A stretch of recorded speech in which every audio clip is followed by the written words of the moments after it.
Negus knew that it would be resisted, he kind of kept it more or less secret and did not force it on others. But of course, later they played it up and led to the different view of Edison. Percent of Christians today. Well, maybe my Ethiopian brothers can help me here.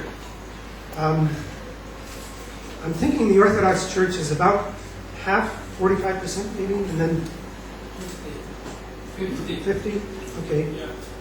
And then the other Christians, mostly Protestants, about 15%? Yeah. And very small percentage of Catholics. It's just 2 or 3%.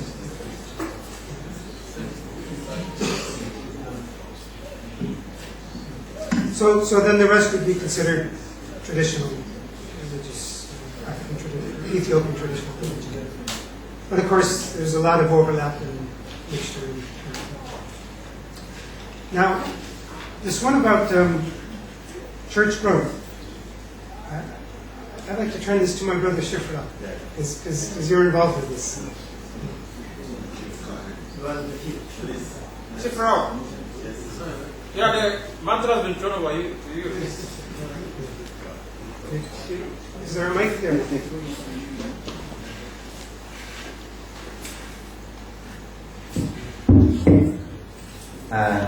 In Ethiopia, there are many people who become the follower of Jesus in different contexts. Some stayed as a Muslim, and some joined into the existing church. And currently we have around 30,000 converts in west and eastern part of Ethiopia. So it's a kind of good work in there. So church is growing in Muslim context. Before there was no even indigenous church in those highly Muslim populated area, but currently we can find that there are a lot of new started fellowship to those who are highly Muslim populated area, like 100%. So it's good work here, praise to God. Maybe related to the percentage, 34% is Muslim, 14% is evangelical, and 46% is Orthodox, and the rest are traditional according to the census. Yeah.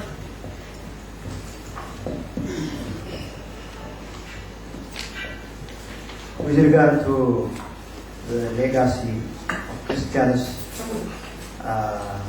you think the Muslims are diverse zilli. The Muslims also are always aspiring to take over the power, the political power, and to declare that Ethiopia is a Muslim country. And that's why there is a tension always. And nowadays the government is challenged. As soon as the Muslims were given freedom, they asked the government to establish Sharia law, and that all Muslims should come to the Sharia court instead of going to the government court. And that became a challenge and discussion in the parliament today. And still today, they feel that they are not fully given full freedom because they are not allowed. And they have also nowadays establishing Muslim schools. They are doing their best in 3 or 4 ways to convert Ethiopia to a Muslim nation. In the commerce, the majority nowadays are the Muslims are traders, commerce, rich people. Al-Ahmudi, the famous, in the world, he's 42nd richest person in the world.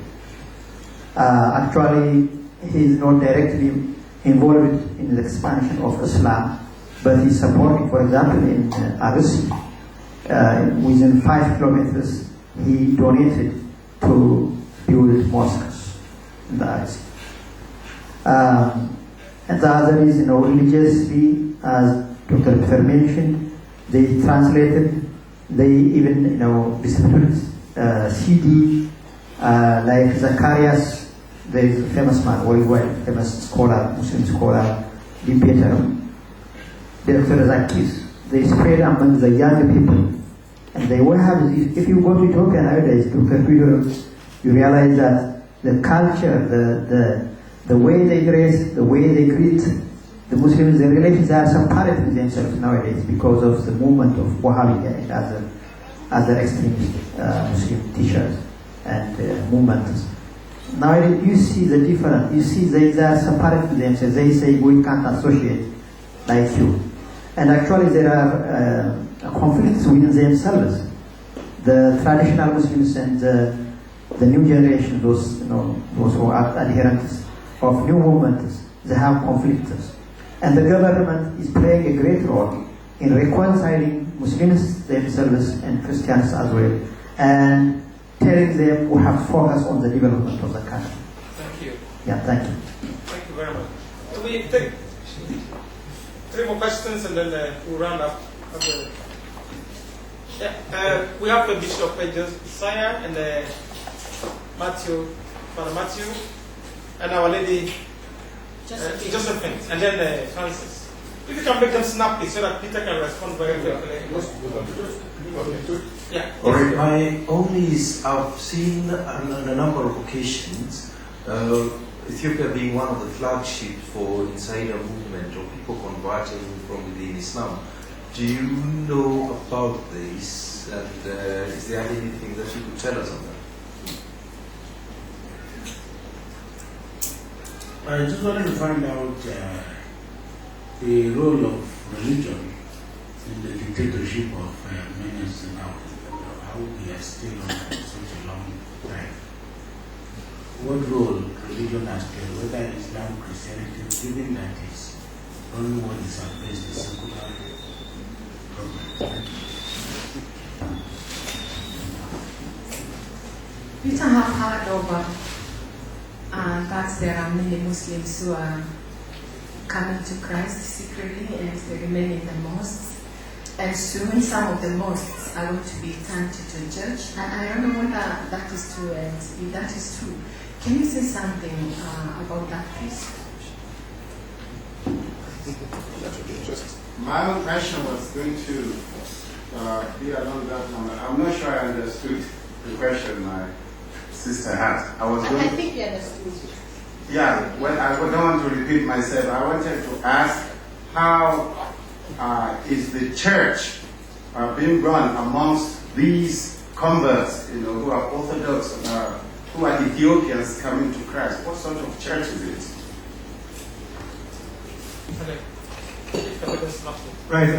I think, I think the first, third, and fourth questions are really pretty much the same about the insider movement. That certainly is going on, and Brother Shukra was very involved with that. I suspect he's a bit hesitant to say too much about that publicly, but it's certainly happening, and especially among certain ethnic groups, like the Afar and Somalis, where groups of believers, converts, are meeting, and I don't know if we can go quite to the point to say that some mosques have effectively become churches, although that, what constitutes a mosque? Sometimes any place can become a mosque. So, as to what degree, I think that it's definitely happening, and we just have to see how it develops. Because, of course, it does present some challenges then to Christian-Muslim relations in Ethiopia, as well as opportunities. But you might want to talk with Shifro later. As far as the role of religion for Mullah Sanawi, well, from what I can see, he's first and foremost a politician. And while technically he's Orthodox Christian, from what I see, he's just trying to keep things neutral so that